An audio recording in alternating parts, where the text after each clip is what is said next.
자, 이번 내용에는 보카 라벨링 프로젝트의 구축 데이터 품질 검사에 대한 내용을 한번 보도록 하겠습니다. 품질 검사라고 하는 게 얼마나 잘 만들어져 있는지, 잘 되어 있는지를 보는 건데요. 이 과정을 저희가 예전에 했던 예제들을 가지고 전체적인 구축 프로세스 내에서 품질 검사라고 하는 게 어떻게 일어나고 이게 왜 중요하며 어떻게 활용해야 되는지에 대해서 한번 알아보도록 하겠습니다. 자, 첫 번째로 데이터 구축 과정에 대한 이해가 필요합니다. 처음에 기본 과정 혹은 입문 과정에서 제가 설명드린 내용이 데이터 구축 과정은 이렇습니다 라고 하는 겁니다. 어떤 내용이었냐면요. 데이터를 수집하고 데이터를 정제하고 데이터를 라벨링하고 그 데이터를 학습에 사용될 수 있는 학습 데이터로 만드는 과정, 이 과정을 데이터 구축 과정이라고 했습니다. 각 구축 과정에는 원시 데이터, 원천 데이터, 라벨링 데이터, 그리고 학습 데이터셋이라고 하는 산출되어 있는 데이터들이 나타나게 되겠습니다. 실제 데이터 수집 과정에서 수집되어 있는 데이터를 원시 데이터라고 하고 그 원시 데이터를 정제한 데이터를 원천 데이터라고 합니다. 그 원천 데이터에다가 데이터 라벨링 작업을 통해서 만들어 놓은 걸 라벨링 데이터라고 수집되어 있는 데이터들을 작성된 데이터를 말씀드렸습니다. 자, 근데 이런 과정이 순차적으로 그냥 자동으로 일어나는 게 아니고요. 그 각각 과정마다 생성되어 있는 데이터들이 얼마나 쓸만한가, 잘 되었는가, 필요한가, 혹시 잘못되진 않았는가와 같은 구축되어 있는 데이터의 품질 검사들을 하게 되겠습니다. 각 단계마다 이 작업들이 다 포함이 되는 거죠. 물론 이게 하나의 기준은 아닙니다. 즉, 그 원시 데이터에서 요구되는 상황, 원천 데이터에서 요구되는 상황, 라벨링 데이터에서 요구되는 상황이 각각 다르기 때문에 각각 다른 기준들이 적용이 되는 거죠. 자, 그래서 구축 데이터 품질 검사에서는 구축 과정의 단계에서 산출되는 산출물, 원시, 원천, 라벨링 데이터의 품질 검사를 하고 발견된 오류를 개선하는 활동들이라고 보시면 되겠습니다. 인공지능 학습 기술에 학습에 많은 양의 데이터가 필요하기 때문에 무조건 많은 양의 데이터가 좋은 성능을 만들어내는 것은 아닙니다. 좋은 품질의 좋은 데이터가 들어가야 되죠. 예를 들어서 과거에 이루다 같은 예를 볼 수가 있겠죠. 어떤 특정한 편향된 데이터가 들어가게 되면 학습된 인공지능의 성능에 문제가 생길 수도 있습니다. 이게 시스템적인 문제가 아니라 사회적, 윤리적인 문제까지 일으킬 수 있는 거죠. 자, 그래서 신뢰할 수 있는 인공지능 서비스 개발을 위해서는 학습용 데이터의 품질이 중요해집니다. 이렇기 때문에 품질 검사를 꼭 해야 되는 겁니다. 자, 그럼 각 단계에서 어떤 품질 검사 기준이 있는지를 한번 간략하게 살펴보도록 하겠습니다. 데이터 수집 단계입니다. 원시 데이터를 모집하는 거죠. 자, 원시 데이터를 모집을 할 때, 구축을 할 때에는 크게 세 가지의 내용을 봅니다. 일단은 적합성과 다양성이네요. 기준 적합성과 기술 적합성과 통계적인 다양성에 대해서 판단을 할 수 있습니다. 기준 적합성은 데이터가 다양하고 신뢰할 수 있을 만한 데이터들이 수집되었는가를 판단합니다. 그리고 데이터의 양이 충분한가, 현실을 반영되어 있는, 즉 주제를 가지고 있는 그 주제에 맞는 현실이 잘 반영되어 있는 데이터가 있는가를 확인을 하는 겁니다. 두 번째로 기술 적합성입니다. 기술 적합성은 이 수집되어 있는 데이터의 포맷이 정해져 있는가, 정의되어 있는, 잘 사용되는 영상의 포맷으로 되어 있는가, 아니면 크기, 용량, 그 다음에 길이와 같은 이런 실제 작업을 했을 때 의미 있게 플레이 될 수 있고 확인할 수 있는 형태의 데이터가 수집되어 있는가와 같은 내용들입니다. 통계 적합성은 다양한 품종의 데이터를 수집하였는가, 즉 유동 데이터를 수집할 유동 인구 CCTV 같은 데이터를 하려고 했는데 봤더니 특정 지역에만 되어 있다. 이러면 안 되겠죠. 아니면 뭐 예를 들어서 뭐 강아지를 구분하기 위한 데이터를 수집하려고 하는데 뭐 특정 품종의 강아지 데이터만 굉장히 많다. 이러면 안 되겠죠. 그래서 통계적으로 거기에 있는 내용들이 다양하게 준비되어 있는가와 같은 것들을 확인할 수 있겠습니다. 그럼 예를 들어서 이런 거죠. 처음에 잘 해야 되는데 그 전체에 대한 목적에 맞는 카테고리가 사실은 잘 나눠져 있고 카테고리에 맞게 수집이 되었는가에 대한 이 내용입니다. 그래서 수집을 할 때부터 그 내용을 체크를 하셔야 된다는 거죠. 그래서 수집을 하는 양이 일정 수준 이상이 돼야 되고 일정한 형식을 맞춰서 표시가 돼야 된다는 겁니다. 자, 그럼 수집되어 있는 내용을 바탕으로 해서 이제 원시 데이터를 바탕으로 해서 원천 데이터, 즉 정제 작업을 하게 되겠습니다. 정제 작업에는 적합성과 중복성을 판단하도록 하겠습니다. 적합성은 실제 이 수집되어 있는 데이터에서 내가 라벨링을 해야 되는데 이게 화면에 잘 보여지나? 타용에 적합한 데이터인가? 이 적합이라고 하는 내용 중에 어떤 인권 문제도 포함이 될 수도 있고요. 아니면 개인정보라든지, 아니면 화질이라든지, 아니면 데이터의 수집 경로의 적절성이라든지 이런 것들에 대한 쓰면 안 되는 데이터들이 모여졌다든지 이런 것들을 여기서 판단을 하는 거죠. 그러면 실제 작업하기 전에 그걸 커트해 내야 되는 겁니다. 자, 중복성이라고 하는 것은 데이터에 똑같은 내용이 중복되어 있다든가 하는 내용이죠. 똑같은 내용인데 중간에 겹치게 시간이 많이 표현되어 있다든가 가지수는 많은데 쓸 데이터가 있는지 없는지를 판단을 해야 되는 겁니다. 마지막으로 데이터 라벨링 단계입니다. 데이터 라벨링 단계에서는 정확하게 인공지능 개발을 위해서 필요한 내용들이 들어가서 작업이 잘 되어 있는지, 실제 작업자 간의 품질 차이가 크면 문제가 되니까 이때 실제 라벨링한 내용들이 얼마나 잘 정교하게 그리고 학습에 도움이 될 만한 오류 없이 잘 표현되어 있는가라고 하는 겁니다. 그래서 라벨링 가이드라인의 기준에 맞게 표현되어 있는가라고 하는 걸 가장 핵심적으로 보게 되죠. 실제로 여러분들이 데이터 라벨링을 하는 사람으로서 활용을 한다면 여기에서 검사가 가장 많이 치열하게 일어날 겁니다. 여기서 통과를 하면 되는 거고요. 만약에 통과를 못하면 반려라고 하는 것을 아마 많이 받아보시게 될 거고 그런 다음에 수정을 하는 작업들을 하셔야 될 겁니다. 자, 그렇다면 실제 우리 AI 허브에 있는 데이터의 사례를 가지고 한번 앞에서 봤던 그 데이터 품질 검사의 기준들이 어떻게 적용이 됐는지를 한번 알아보도록 하겠습니다.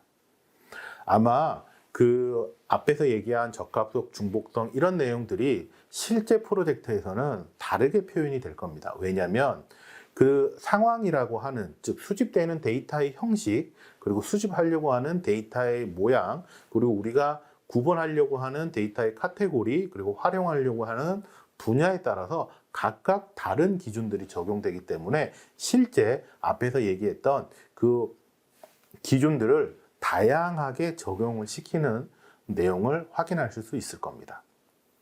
자, 한번 자세하게 보도록 하겠습니다. 지금 보시는 내용은 2022년 구축 데이터 사례입니다. 스포츠 영상 데이터인데 격투 스포츠에 대한 내용입니다. 여기 나와 있듯이 이게 택견에 대한 내용입니다. 택견의 동작 모습을 학습시킬 수 있는 내용으로 구분을 했습니다.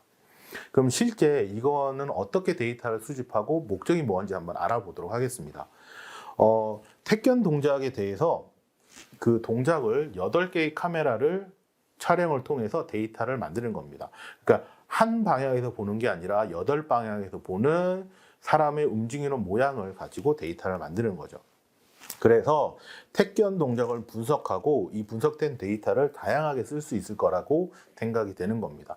동작에 그러면 이제 작게는 택견 동작을 분석을 통해서 뭐 기술의 발전이라든지 이런 것들에 사용할 수가 있겠네요. 그래서 실제 데이터 형식을 보게 되면 JPG와 MP4 영상 데이터를 가지고 추출을 했고 8개의 카메라를 가지고 추출을 했습니다. 그리고 실제 비대면 교육과 뭐 동작에 일치하는 내용들 그리고 평가를 하기 위한 모델로 활용을 하는데 크게 문제 없지 않을까 생각이 됩니다.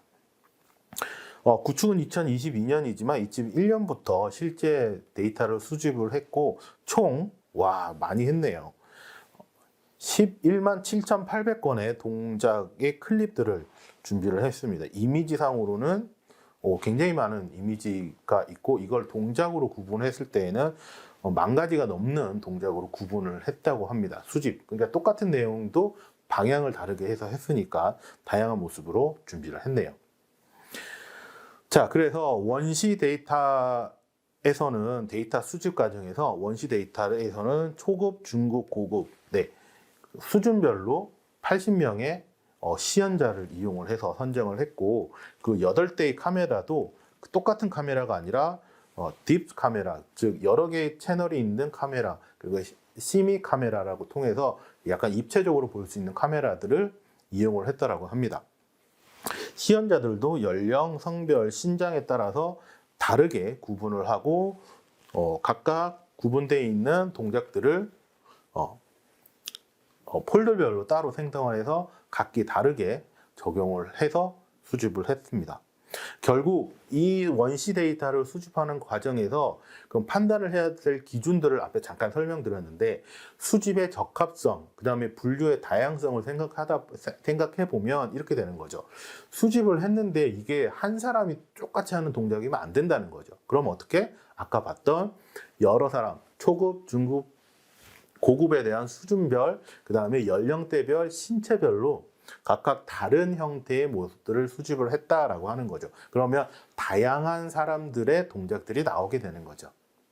시연자의 모습들이. 자, 그리고 원시 데이터는 카메라를 통해서 캡처를 했으니까 사람이 직접 기록하거나 그러지는 않다, 그죠? 그러니까 자체적으로 파일의 이름을 정의해서 폴더에 체계적으로 관리를 하겠다라고 하는 겁니다.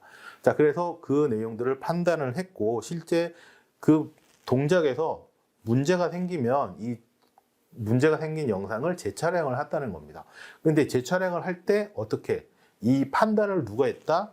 그렇죠. 기술 전문가가 했다는 그 동작의 기술 전문가가 했다는 거죠. 자, 이런 검사의 과정을 거쳐야 되는 겁니다. 그럼 여기서 질문이 있습니다. 그러면 검사는 누가 하는 걸까요? 그렇죠. 라벨러나 프로젝트 관리자가 하시는 게 아니라 이 검사를 전담으로 하는 사람들이 있어야겠죠.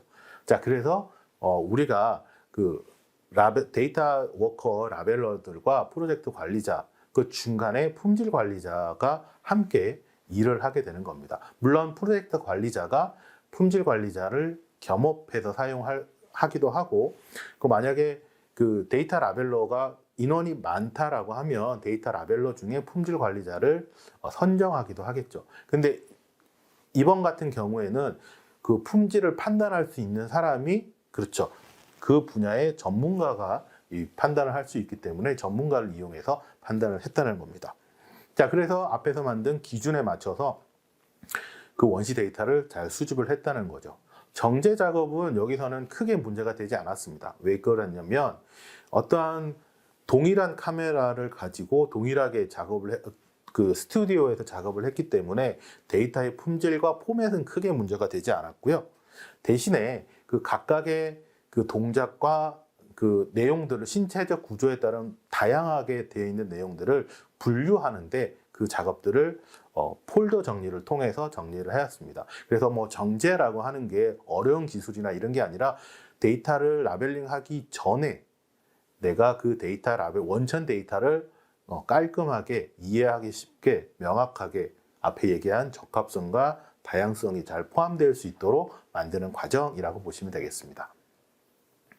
자, 그런데 이제 비디오 촬영 중에 뭐 실제로 오류가 생각해서 뭐 노이즈가 발생했다든가 이런 부분들이 있을 수 있으니까 이런 부분들은 실제로 삭제를 했다고 그러고요. 그리고 개인적인 정보이기 때문에 이게 데이터로서 이제 누군가가 오픈되잖아요. 오픈되면 누군가가 이 사람이 누구다라고 하는 것들이 이제 문제가 될 수 있으니까 안면에 대한 개인의 비식별화 작업을 통해서 얼굴은 마스킹을 해서 작업을 했습니다. 그래서 이런 과정들이 정제 작업에서 포함이 되는 거고요. 실제 검사에서도 이게 카메라 오류가 있는지, 그다음에 8대의 카메라가 있으니까 이게 실제 8대가 같은 동작을 촬영하고 있는지, 싱크가 잘 맞는지, 그 동작의 구분이 잘 되어 있는지, 플러스 개인정보 비식별화가 잘 되어 있는지, 이런 것들을 실제 검사를 통해서 정제 작업을 하게 되는 거죠. 그럼 이게 통과가 되면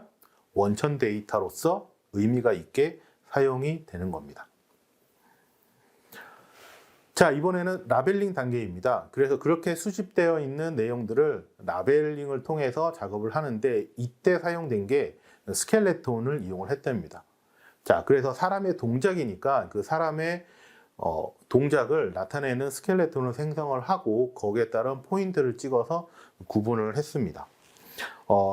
알파포즈의 알고리즘을 이용했다고 그랬고요. 총 25개의 신체의 절점을 이용을 했답니다. 자, 저희가 앞에서 스켈레톤의 점들도 각각 어떤 모델들을 사용하느냐에 따라서 그 점의 개수라든지 위치라고 하는 것들이 조금씩 차이가 있다라고 그랬죠.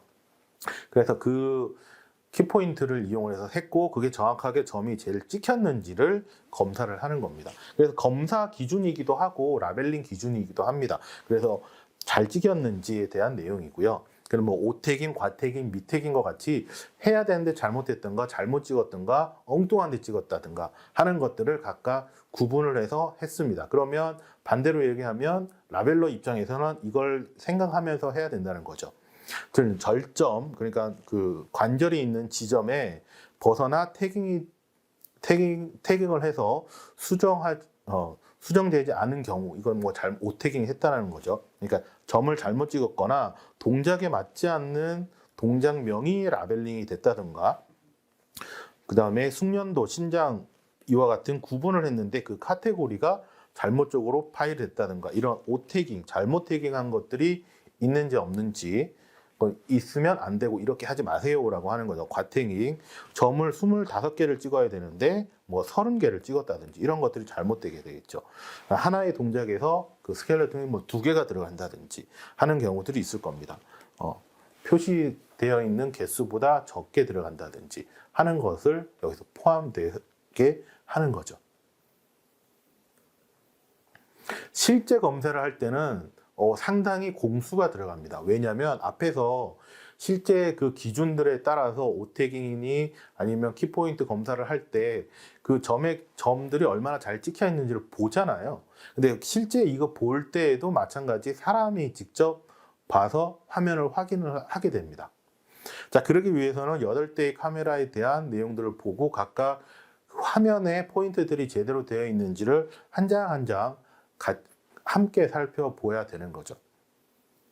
그래서 이런 작업들, 즉 앞에서 얘기한 라벨링 기준에 적합한 내용들만 통과해서 넘어가게 되는 겁니다. 자, 그렇게 해서 볼 수 있는 작업들을 보는 거죠. 이번에는 두 번째 사례를 한번 보도록 하겠습니다. 두 번째 사례는 유동인구 분석을 위한 CCTV 영상 데이터입니다. 역시 AI 허브에서 구축되어 있는 데이터 사례고요. 2021년 구축 데이터 사례입니다. CCTV 영상 데이터는 7곳의 상권으로부터 CCTV를 얻어서 CCTV를 확보를 해서 수집되어 있는 데이터 셋이고, 그 다음에 촬영 시간, 촬영 장소, 다양성을 추구하기 위한 내용으로 구성되어 있습니다. 그리고 일반인들을 대상으로 했기 때문에 비식별화를 통해서 개인정보 문제가 해결되어 있는 데이터셋의 모양입니다. 실제 이제 상권으로부터 유동인구의 특성을 분석하고 그 특성에 따른 인공지능 학습용 데이터셋을 만들기 위해서 그 유동인구에 대한 특성이라고 하는 부분에 키포인트를 가지고, 그러니까 핵심을 가지고 분석을 하는 거죠. 그럼 여기서 생각해 보셔야 될 게, 유동인구의 특성을 어떻게 구분했을까라고 하는 거에 대한 초점을 맞추시는 게 좋겠죠. 이게 주제의 이해를 하는 겁니다. 그럼 그 특성을 어떻게 구분했는지에 대해서 또 뒤에서 알아보도록 하겠습니다. 그래서 전체 데이터 형식은 JPG와 이제 MP4 이제 영상 데이터니까 그 데이터를 직접 수집을 했답니다. 실제로 이 프로젝트를 하기 위해서 공공 데이터의 CCTV가 아니라 직접 설치하고 활용을 해서 수집을 했다라고 합니다. 바운딩 박스와 세그멘테이션을 이용했는데 특정 인상착의의 인물 또는 그룹 탐색을 하는 서비스, 유동인구 분석을 해서 그 뭐 통학의 정도, 그냥 버스 노선 뭐 이런 것들이 활용될 수 있도록 구축을 해서 했습니다. 그래서 실제로 2021년에 구축되어 있는 데이터 내용이고요. 3분 컷으로 되어 있는 6,600개의 330시간의 데이터가 구분되어 있습니다. 실제 아까 얘기했듯이 유동인구의 특성을 고려해서 그 수집을 했는데 요게 특성이라는 것에 대해서 되게 굉장히 좀 세밀하게 수집되어 있는 예제였습니다. 보시면 사람과 상점과 그 다음에 이동 객체들을 구분을 했는데 이 구분한 내용들을 각각 여러 개의 속성으로 또 다시 구분을 했었어요. 그래서 사람의 같은 경우에는 이 지나가는 모양이 사람이다 라고 판단이 되면 그 사람 안에 그 사람의 연령, 성별, 그 다음에 옷차림을 상하로 다 구분을 했고 그 다음에 색상, 소지품, 무엇을 들고 가는지, 혹시 애완동물 같은 거와 같이 동행을 하는지와 같은 이런 세세한 속성값들을 가지고 있었습니다. 그리고 상점 같은 경우에도 공실이 있는지, 주차장인지, 몇 층인지, 엘리베이터, 화장실, 유무가 있는 객체인 건지에 대해서 클래스에 대한 속성값들을 가지고 있었고, 이동하는 객체, 자동차 같은 경우에는 이동 방향과 같은 값들을 속성으로 넣었습니다. 그래서 뭐 남쪽으로 가는지 북쪽으로 가는지, 그 다음에 자동차가 서 있는지 이동하고 있는지와 같은 정보들을 수집을 해서 굉장히 상세한 내용으로 구분이 되어 있는 프로젝트였습니다. 그러면 이제 상세하게 되어 있으니까 할 게 더 많아진다 그러죠. 자, 그러면 실제 이 데이터를 수집은 어떻게 했는지 보시게 되면 노화되어 있는 CCTV 때문에 실제 그 고화질의 수집을 어려워서 실제로 그 CCTV 영상을 수집하기 위해서 고화질의 CCTV를 설치하고 실제 시스템에서 수집을 했답니다. 자, 그래서 실제 원천 데이터를 얻기 위해서 각각의 그 도구에서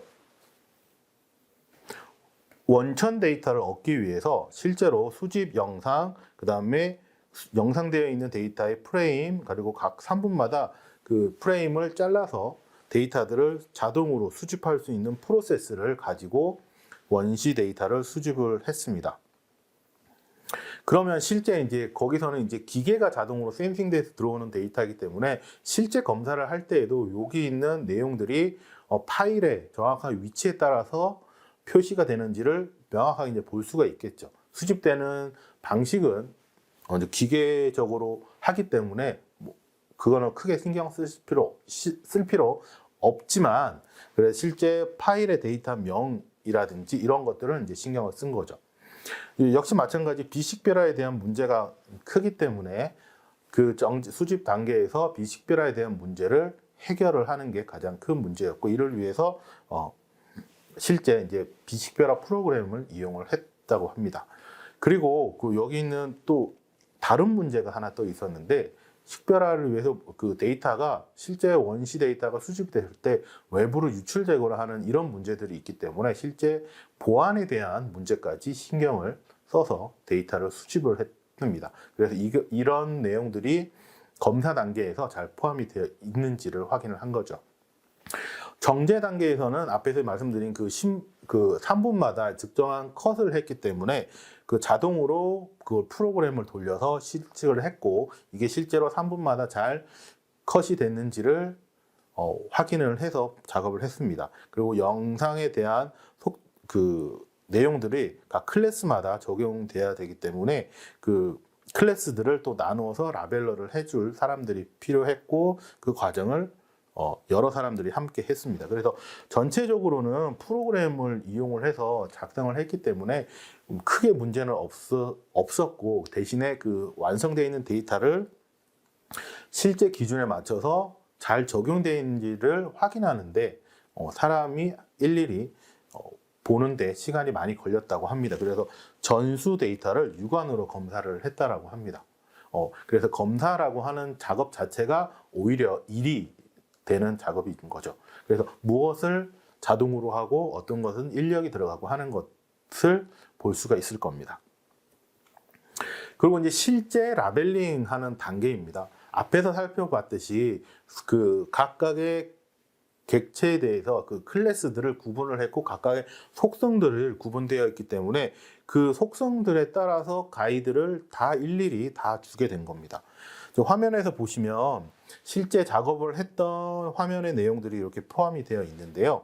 각 클래스에 대한 작성 방법 및 그 수집을 했을 때 데이터의 업로드, 그 다음에 속성 값의 설정, 바운드 박스에 대한 내용 수정, 이런 가공 데이터에 대한 각각의 단계들을 나눠서 했습니다. 왜 이렇게 구체적으로 구분을 했냐라고 하면 데이터의 양이 많고 사람의 인력이 많이 들어가다 보니까 역할 분담이 되게 중요하기 때문에 그 역할 분담을 명확하게 하기 위해서 이런 문서화를 잘 해놓고 사용을 하게 되는 겁니다. 그래서 여기 이제 설명들을 그냥 간단하게 보시면 바운딩 박스와 콜론을 어떻게 해야 되고 윤곽을 어떻게 해야 되는지에 대해서 명확한 가이드라인을 가지고 작업을 하게 되는 거죠.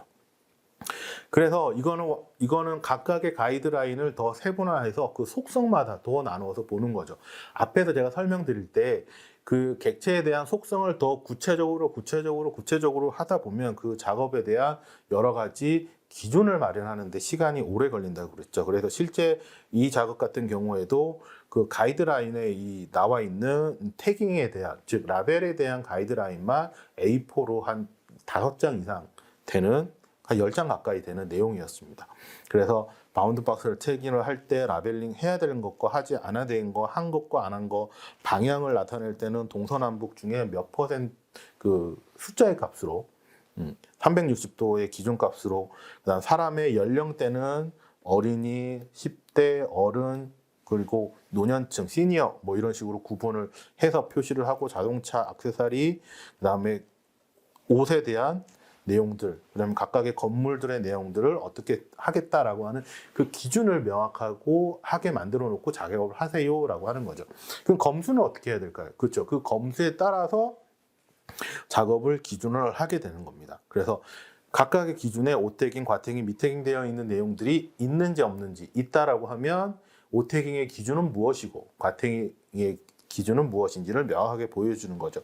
객체 이외에서 여기는 15픽셀 이상 벗어나면 오류라고 하겠다. 잘못된 클래스 속성을 오류라고 하겠다. 이런 것처럼 명확하게 기준값을 가지게 되는 거죠. 그럼 작업하는 사람과 보는 사람도 마찬가지겠죠.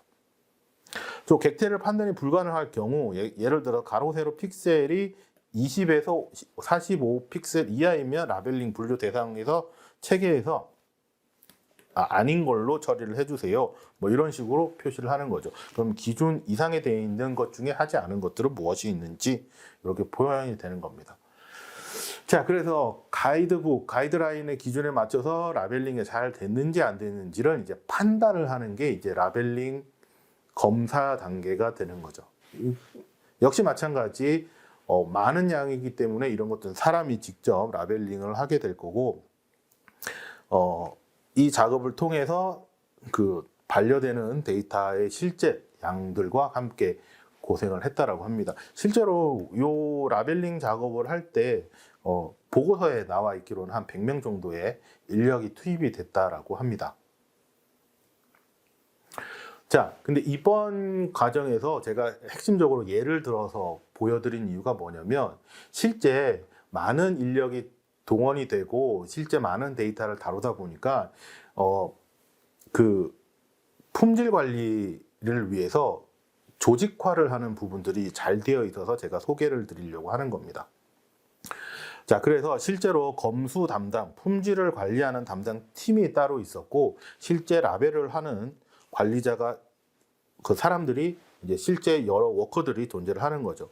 그래서 실제 작업을 해서 검수를 요청을 하게 되면 검수자가 그걸 보고 판단을 해서 재요청을 한다든지 아니면 완료되어 있는 보고서를 제출을 한다든지 완성된 것들을 구분을 해서 표시를 하겠다는 겁니다. 그래서 이런 검수, 즉 품질 관리를 위한 조직이 있어야 대규모의 데이터 구축을 하는 데 있어서 굉장히 효율적으로 품질 관리가 될 수 있다라고 하는 거죠.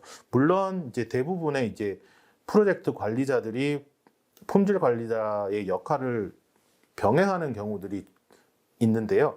되도록이면 구분을 해서 품질 관리와 프로젝트 관리를 별개로 운영을 하시는 걸 추천을 드립니다. 그리고 이거와 관련돼서 좀 더 자세하게 알고 싶으면 저희 교육 과정에 보시면 품질 관리라고 하는 교육 과정이 따로 있습니다. 그래서 그 품질 관리에 대해서 방금 얘기했던 내용들을 좀 더 세부적으로 자세하게 이해할 수 있으니까 그 과정을 참고하시고 연계해서 학습을 하시면 여러분들에게 큰 도움이 될 것 같습니다. 자, 이런 조직이 구분이 되었을 때 사실은 라벨러의 입장에서 제일 중요한 건 그 가이드와 이슈가 생겼을 때 어떤 소통 프로세스를 이용하게 되는지 그게 더 중요할 것 같습니다. 실제로 작업을 하다 보면 어떤 문제들이 생길 때가 있거든요. 데이터의 가공을 진행하는 예제나 미처 생각하지 못했던 부분들이 오류가 발생하게 되면 이거 어떻게 해야 되지라고 하는 작업자 입장, 즉 라벨러 입장에서는 문제가 생깁니다. 이럴 때에는 빠르게 중간 품질 관리자에게 작업을 완료하거나 이슈 문제에 대해서 빠른 보고를 하시는 게 좋습니다. 물론 작업자가 데이터를 가공하고 품질 관리자가 판단하고 완료해서 프로젝트 관리자에게 납품하고 검수해서 학습 데이터로 만들어내는 과정을 하다 보면 이런 이슈 문제들이 생긴다는 거죠. 자, 앞에서 살펴본 이슈 문제들이 생기면 어떻게 빠르게 작업자는 품질 관리자에게 보고를 하고 이슈를 문의를 합니다. 그럼 예를 들어서 문의를 한다는 게 사람이 겹쳐 있는데 이건 어떻게 표시할까요? 라고 문의를 한다면 그건 앞에 있는 사람하고 뒤에 있는 사람은 보이는 영역만 표시하세요 라고 하듯 그런 기준에 나와 있지 않는, 즉 가이드에 나와 있지 않은 내용들을 안내를 해서 관리를 하게 되는 거죠. 자, 그렇다고 해서 품질 관리자가 모든 상황에 대해서 알고 있지는 않습니다. 자, 이럴 경우에는 품질 관리자가 프로젝트 관리자, 즉 이 데이터셋의 목적이 명확하게 알 수 있는 프로젝트 관리자에게 이런 이슈가 있습니다 라고 하는 이슈 보고를 하는 게 좋습니다. 물론 문서화되어 있는 보고 체계도 있을 거고요. 아니면 이거 프로젝트 자체의 프로세스가 시스템으로 구축되어 있을 수도 있겠죠. 뭐 어떤 형식이든 품질 관리자가 프로젝트 관리자에게 이슈 보고를 하면 실제 그 프로젝트 관리자가 기준을 수정을 한다거나 아니면 그 이슈에 대해서 다른 가이드라인을 추가를 한다거나 해서 그 내용에 대한 이용을 전달을 하게 되면 그 내용을 다시 전달을 통해서 작업자가 작업을 할 수 있게 만들어지게 되는 거죠. 그래서 사실 작업들을 하다 보면 프로젝트 관리자, 품질 관리자, 클라우드 워커, 라벨러가 되겠죠. 그래서 기본적으로 첫 번째 라벨링 가이드라인을 프로젝트 관리자가 수립을 하고 그 다음에 품질 관리자가 그 라벨링 가이드를 교육하고 그리고 실제 작업을 하시는 분들이 그 라벨링 가이드 기준이 되는 내용들을 학습을 통해서 작업 전에 숙지를 하시는 내용이 좋습니다. 근데 문제가 되는 건 이런 거죠. 실제로 가이드라인을 했는데 예외나 오류 사항들이 나타나면 어떻게 해야 되는 겁니까? 실제 이런 상황이 나타났을 때 수집을 재정의하고 품질 관리자가 예외를 접수를 해서 오류 보고를 하게 되는 거죠. 그렇게 되면 실제 프로젝트 관리자가 오류를 변경하거나 가이드라인에서 새로운 값을 추가를 하게 되는 거죠. 자, 그럼 이런 과정에서 어떤 일이 반복이 되냐면 가이드라인이라고 하는 것이 계속 버전이 업데이트 되는 겁니다. 그래서 처음에 만든 가이드라인으로 쭉 가는 게 아니라 이 가이드라인이 계속 업데이트 가는 거죠. 그러면 어떻게 될까? 이 작업들이 계속 반복이 되게 되는 겁니다. 버전 업데이트 되면 새로 안내를 하고 새로 보고를 하게 되고. 자, 이런 과정에서 이제 작업을 마무리를 하게 되면 업데이트 되고 마무리를 하게 되면 수정 요청, 검사를 해서 수정 요청을 한다든가 검사가 돼서 산출, 검수를 완료를 해서 제출을 하게 되면 프로젝트 관리자는 결과 보고서를 작성해서 마지막 학습 데이터를 만들어내는 과정을 거치게 되는 거죠. 자, 그래서 일련의 과정이 소통을 통해서 해야 되는데 이런 문제가 생겼을 때 빠른 소통, 적절한 소통 채널을 갖고 있는 게 중요합니다. 그래서 물론 뭐 같은 한 공간 안에서 사용을 할 수 있으면 제일 좋겠지만 뭐 그렇지 않다라고 한다면 그렇지 않다라고 한다면 저작 도구 안에 그 소통을 위한 기능, 즉 메신저라든지 아니면 뭐 메모 기능이라든지 이런 것들을 적극적으로 활용을 하는 게 좋고요. 만약에 그렇지 않은 상황이라면 개별 작업이 이루어지는 상황이라면 뭐 메신저 등을 통해서 그룹방이라든지 메신저를 통해서 빠르게 소통을 통하고 전파를 하는 게 그 데이터를 기간 내에 효율적으로 구축할 수 있는 방법이 될 것 같습니다. 이렇게 해서 복합 데이터 라벨링 방법들을 예제를 들어서 설명을 드렸고요. 앞에서 데이터 검사가 필요한 이유와 그 프로세스의 방법에 대해서 설명드렸습니다. 결국 복합 라벨링 기법은 다양한 클래스를 종합적으로 구분하여 이미지 영상 정보에게 태깅을 하는 방식이고 태깅 시 다양한 라벨링 기법들이 활용이 된다. 박스, 폴리곤, 키포인트, 폴리라인 등 다양하게 활용이 된다라고 하는 게 핵심입니다. 구축 데이터 품질 검사에서는 인공지능 성능을 위해서 수집된 원시, 원천, 라벨링 데이터의 품질이 중요해지기 때문에 각 수집 단계, 정제 단계, 라벨링 단계에서 데이터의 검사는 필연적이고 그 라벨링 검사를 수행을 해야 됩니다. 그 수행을 하기 위한 전문 조직을 구성하는 게 중요하고요. 수집 단계에서 데이터의 적합성, 정제 단계에서 데이터의 적합성과 중복성, 라벨링 단계에서 데이터의 정확성 등을 확보하고 검사하는 걸 중요한 핵심으로 가져야 됩니다.